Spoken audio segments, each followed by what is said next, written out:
마이크 들고 계시죠? 네. 이준석 비대위원님께 질문드리겠습니다. 새누리당 비대위가 출범하면서 철저한 자기 반성과 쇄신을 하겠다고 선언했는데요. 하지만 국민들은 당명이 바뀐 것 이외에는 전혀 바뀐 게 없다고 느끼고 있습니다. 또 오늘 당 점퍼까지 입고 오실 만큼 이제 당의 애정을 가지고 계시고 또 직접 쇄신 과정에 참여하고 계신 이 위원께서 보시기에는 지금 쇄신 활동에 점수를 매긴다면 100점 만점에 몇 점 정도인지, 그리고 그 근거는 무엇인지 좀 설명을 해주셨으면 좋겠습니다.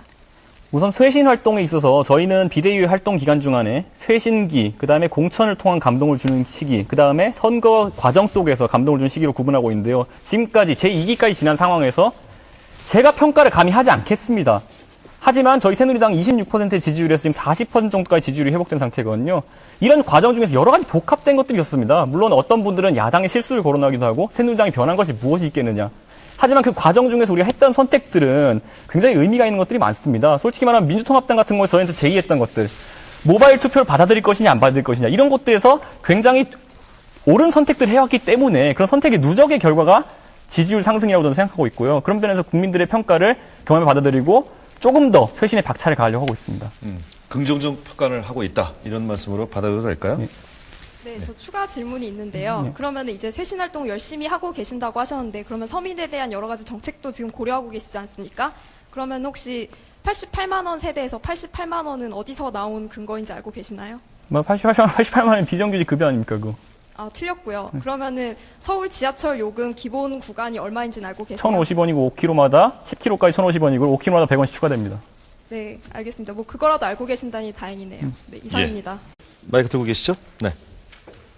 이준석 비대위원님께 질문드리겠습니다. 새누리당 비대위가 출범하면서 철저한 자기 반성과 쇄신을 하겠다고 선언했는데요. 하지만 국민들은 당명이 바뀐 것 이외에는 전혀 바뀐 게 없다고 느끼고 있습니다. 우선 쇄신 활동에 있어서 저희는 비대위 활동 기간 중간에 쇄신기, 그 다음에 공천을 통한 감동을 주는 시기, 그 다음에 선거 과정 속에서 감동을 주는 시기로 구분하고 있는데요. 지금까지 제2기까지 지난 상황에서 제가 평가를 감히 하지 않겠습니다.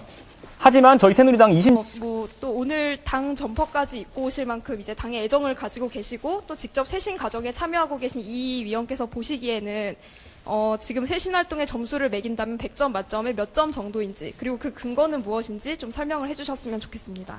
6%의 지지율에서 지금 40% 정도까지 지지율이 회복된 상태거든요. 이런 과정 중에서 여러 가지 복합된 것들이 있었습니다. 물론 어떤 분들은 야당의 실수를 거론하기도 하고 새누리당이 변한 것이 무엇이 있겠느냐.